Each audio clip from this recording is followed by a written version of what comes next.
তো মেলায় গিয়ে কী কী খেলাম সেই নিয়ে চলে এসেছে একটা শর্ট ভিডিও। তো ফার্স্টে ঘুগনি নিয়ে নিয়েছিলাম, কারণ ও দোকান থেকে এসে প্রচণ্ড ওর খিদে পেয়ে গেছিলো, কিছু না খেলে ওর হবে না। তো ঘুগনি খেয়ে তারপর নিয়ে নিয়েছিল পটেটোর রোলটা। তো ওটা ও একাই খাচ্ছিলো, আমাকেও একটু দেওয়ার মানে ওর ইচ্ছে ছিল না। তারপর নিয়েছিল একটু হজমি, তারপর সাইডগুলো ঘুরছিলাম। তো ওর একটু মাথায় চেপেছে যে আমি খেলবো। তো এই দেখো, এই খেলাটা একবার খেললো, তার সাথে বল নিয়ে একটা খেললো, 2-3বার খেলা খেলো, কিছুই পেলো না, আলটিমেটলি টাকাটাই নষ্ট। আর এই খেলাটা সত্যি কথা বলতে ছোটো থেকে আমি 2-3বার খেলেছি, কিছুই পাওয়া যায় না, কোনোবারই কিছুই পাওয়া যায় না, কোনো দিনই ওই মেলানো যায় না। কেন জানি না, এদের কী যে সিস্টেম করা আছে তা ভগবানই জানে।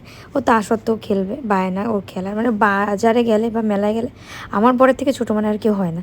দেখো এখানে ফুটবল নিয়ে শুরু করেছে, ফুটবল দিয়ে একটাও ফেলতে পারেনি। তারপর ও একটাতেও হবে না, আবার খেলবে।